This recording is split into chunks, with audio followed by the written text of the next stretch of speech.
Thank you, Chairman Adderholt, for yielding the time. Mr. Chairman, this is the 10th anniversary bill for this subcommittee. We began work in 2003, and the first three speakers that are on the platform today are the three chairmen of that subcommittee in its 10 years of history. I had the honor of being the first chairman, and then was followed by David Price as chairman, and now Robert Adderholt. So we have, if there is any accumulated wisdom, we possess a portion of it. So we want to thank Chairman Adderholt and Ranking Member Price for their hard work on this subcommittee. This is truly a bipartisan, nonpartisan subcommittee because the nation's security cannot bow to any partisan spirits. But I think after these 10 years, we can all agree that the country is indeed safer than it was then.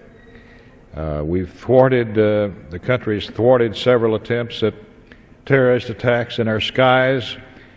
We've eliminated the world's most heinous terrorist, Osama bin Laden, and more recently the number 2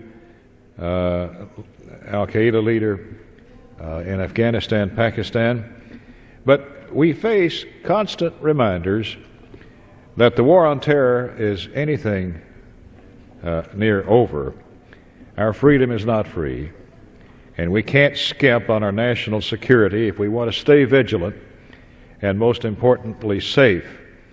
Discretionary funding in this bill totals just over $39 billion, which indeed is a cut of $483 million below last year and $393 million below what the President requested. The Chairman, Adderholt, and his subcommittee drafted this bill with 4 priorities in mind. 1, putting security first. 2nd, encouraging strong fiscal discipline. 3, mandating robust oversight efforts. And 4, boosting the research and grant programs that support American jobs, innovation, and preparedness. To support and address vital frontline operations, the bill makes smart increases or holds constant programs that enhance intelligence, threat targeting, or that act as the first line of defense and response. This includes providing funding for the largest immigration detention capacity and Border Patrol agents in history. But at the end of the day, the bill totals less than it did last year. And that's because of thoughtful, responsible reductions. Our limited government resources must be put towards programs and services with proven benefits and tangible results.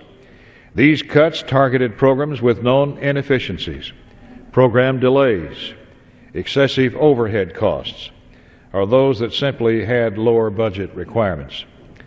The bill also rescinds excess or unspent prior year funds.